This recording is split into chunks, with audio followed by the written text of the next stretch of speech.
Hi, welcome to ISE 2020. Here we are at the Genee stand exhibiting our new 86 G-Touch PCAP screen.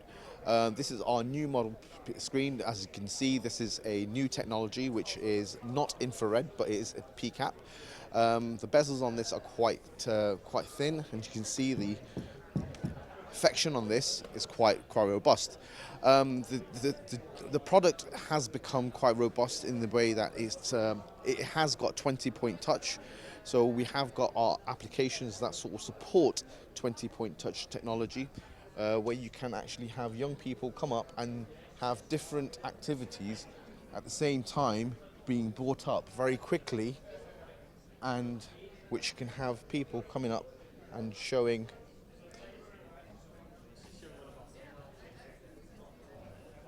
to our screens very quickly. But the great thing about this technology is that it's just not used for education. It is actually used for corporate as well, or for if you're doing Skyping. So what you've got here is you've got the technology, the ability to actually come in and use the built-in camera and the built-in microphones, which are located at the bottom, which have got built-in speakers, allowing you to actually view the multi-touch and view the collaboration of the Skype.